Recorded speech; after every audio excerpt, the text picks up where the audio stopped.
Я маю правы 78-го года. На мотоцикл, наверное, с 80-го уже на машину. Ну все, можно по коням.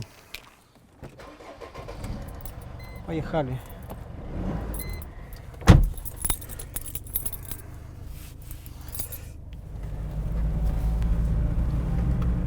Ось так само продається. Велика автоколона була. Я після армії починав тут працювати. Територія ось там поза гэтымі домами тянется. Ось їхній клуб був колись. І все продається. От і викупаються предпринимальники, які були криху ніжей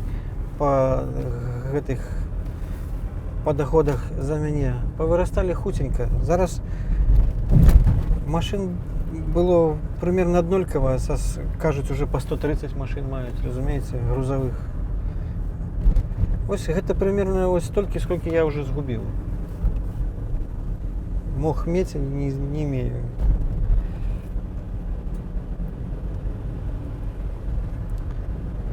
І все за свого характеру.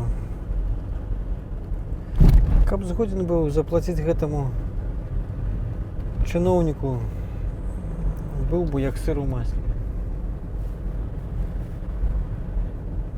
Купив би гэты город увесь давно.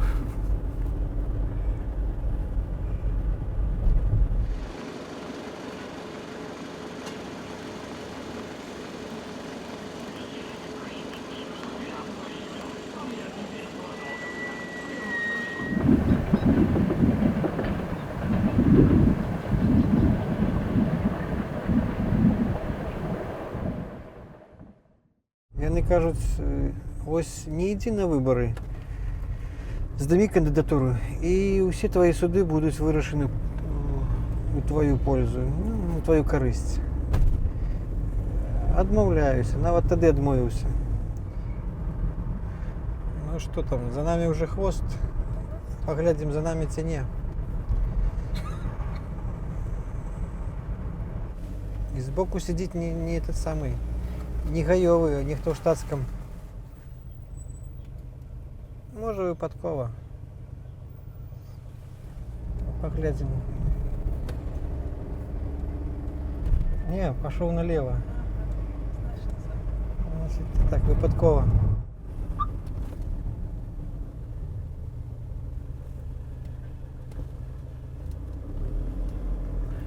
Ось той будинок належить жонці. Так, калі был раздел, так атрымалася, што заставілі гэты павільён. Каб не гэты павільён в арендзе, яна б увогуле не выжыла. У меня было шмат нерухомасці, я ж кажу, позабіралі шмат, таму калі пачалі дзяліць на палову, таму іх крыху засталося у сям'і. Добра, зараз мы скокнем огуркоў купім. Чьи огурчики у вас? Наши. Ваши это чьи? Белорусские. Гродненские. 15-300. И головку капусты.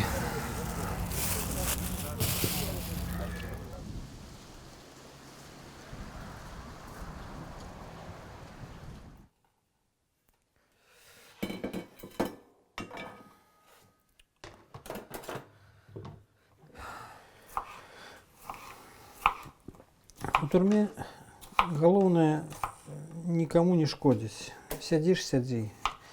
Меньше пытайся. Меньше лезь не у своей справы. Там никого не цікавить, за что ты сидишь там. Нават калі хтось такие пытанні задае, так это уже подозронность. А навошта гэта ему? Може он ментовский некий. Тому есть такое правило. Не пытаться. Калі потребно, человек сам скажет, за что он сидит.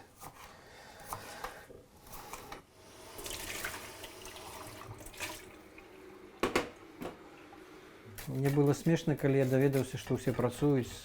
Так ідуць, ну, я не маю на увазе ўсіх, але вот ведаў, што Статкевич працуе. Мне было вельмі сорамна за гэта перед тымі, з кім я сяджу, бо читаем у Статкевича, некое браўно на ногу наляцела, нога опухла, не пройшоў тыдзень, ему больничный закрыли, и он вымушаны быў ісці на працу у тапочках, бо нога не улазила яшчэ ў ботинок. Чаго ты туды ўвогуле пайшоў? Калі ездзілі, мой адвакат неяк падмяняў адваката Алеся Беляцкага. Я кажу, ну она кажа, поеду на гэтым тыдні да Беляцкага, падмяняю адваката. Я говорю, запытайся, навошта ён працуе, грошай яму не хапае ці што? Адказ ад Беляцкага быў такі: я не такі радыкальны, як аўтухоіш. Ну і скажы, у чым тут радыкальнасць, калі ты не хочаш працаваць на ўладу, якая цябе ні за што пасадзіла? Ну, так патрэбна ўсім рабіць. Яны табе ведуць на крысціны, крэсцяць, даюць табе шызо некалькі сутак, ты сядзіш. Потым прыходзіць, опять прапануюць, ідзі, рабі тое-тое, не пайду. Опять ведуць да хазяіна, да начальніка калоніі, ён табе крэсціць, опять дае некалькі сутак шызо. Ты сядзіш, выходзіш, і так некалькі разоў, потом тебе не чапаюць.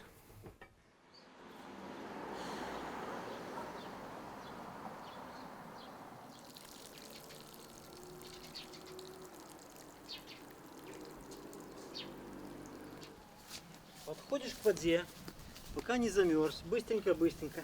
Берешь первое ведерко и льешь себе так на голову. Потом растираешься вот так вот.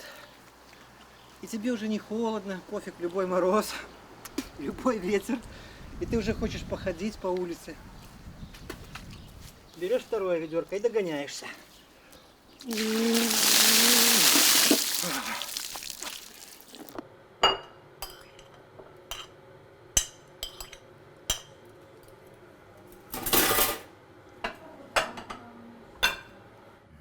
Я познакомился с одним хорошим человеком в колонии на Кальварийской. Не буду называть его фамилию. Человек всегда разговаривал на белорусской мове, только народной мове размовлял. И вот он в моих годов, но он залазил на турник и подъем переворотов там 100 раз делал легко, представляешь? Спортивный такой человечек. И вот он обливался водой. Меня это заразило, я то же самое стал.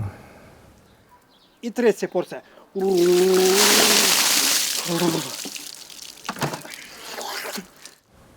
бы еще возможность, я, наверное, ее сделаю себе здесь. Будет теплый пол, буду еще пресс качать каждое утро. Так как в тюрьме я проснулся, 100 раз пресс качнул. Перед сном тоже 100 раз пресс качнул.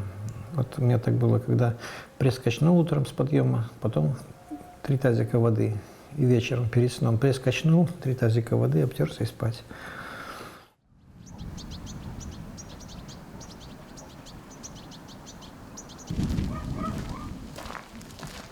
Так.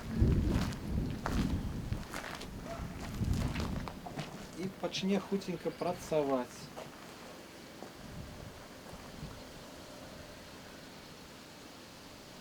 Иди в туалет, иди. Там, ну, люди сидят, вот, и меня другий раз кинули на Володарку. І яны бачаць, хто прыйшоў. Яны бачаць па твары, па вачах, па паводзінах. Бо калі чалавек заходзіць там, топчецца, брым-брым-брым-брым, што яны адразу разумеюць, ўжо шмат пра яго ведаюць, па яго паводзінах. Зайшоў, кінуў матрас. Як патрэбна. Прыставіўся, кажу, хто я такі. Ну все, сядай, зараз гарбаты зробім, паразмаўляем.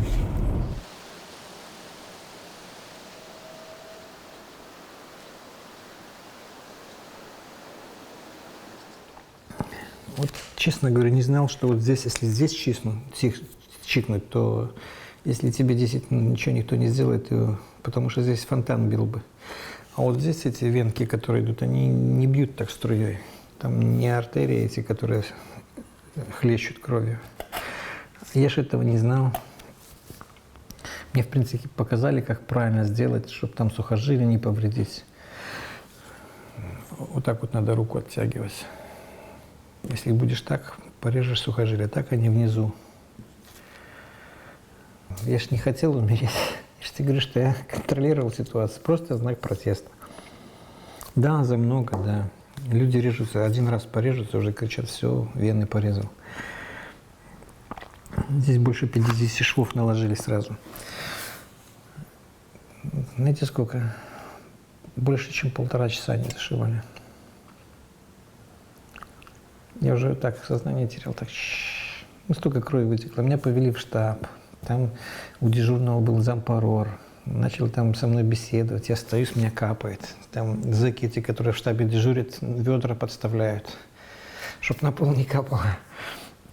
И все это время, значит, скорую не вызывают. В ШИЗО, говорит его. Зашите в ШИЗО. Никакой скорой. И возготовилась. Не здымаю.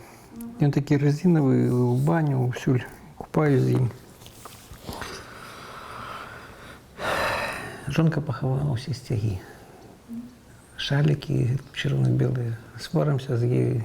Каже, знов пойдеш туди. Кажу, де стяги? Попалила. Ну, видиш, що не попалила, але не дає.